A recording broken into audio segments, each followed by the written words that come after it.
Hello అండి, నేను doctor Gautam Reddy, orthopaedic surgeon, Shri star hospital, Jangaon. Friends, మనలో చాలా మందికి నిద్రలో బిక్కలు పట్టి సడన్ గా లేచి కూర్చోవాల్సి వస్తుంది. కాళ్ళలో టైట్ ఫీలింగ్ వస్తూ ఉంటుంది. దీన్నే మనం కాఫ్ క్రాంప్స్ అంటూ ఉంటాం. చాలా మందికి దీనికి రీజన్స్ తెలియదు. దీనికి మెయిన్ కాజెస్ వచ్చేసి డిహైడ్రేషన్, సోడియం పొటాషియం లోపం ఉండడం, మెగ్నీషియం లేదా కాల్షియం లోపం ఉండడం. కొందరిలో విటమిన్ డి లేదా విటమిన్ B12 లోపం కూడా ఉంటుంది. మనం అట్లా రాగానే వెంటనే ఏం చేయాలంటే మంచం నుంచి లేచి కాళ్ళు బాగా స్ట్రెచ్ చేసుకోవాలి. అలాగే కాలు వేలు పైకి ఇట్లా స్ట్రెచ్ చేసుకుంటా ఉండాలి. చాలా మంది పోలినిక్ జెల్ అట్లాంటివి కొట్టుకుంటారు, కానీ వాటితో పెద్ద ఎఫెక్ట్ అయితే ఉండదు. సో ఇది టెంపరీ ఉపశమనం ఇస్తుంది.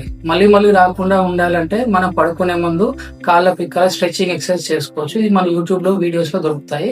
తర్వాత ఎలక్ట్రోలైట్స్ బ్యాలెన్స్, ఇంబ్యాలెన్స్ ని బ్యాలెన్స్ చేసుకోవాలి. మెగ్నీషియం సప్లిమెంట్స్, తర్వాత vitamin D and B12 supplements regular తీసుకుంటూ ఉండాలి. Thank you.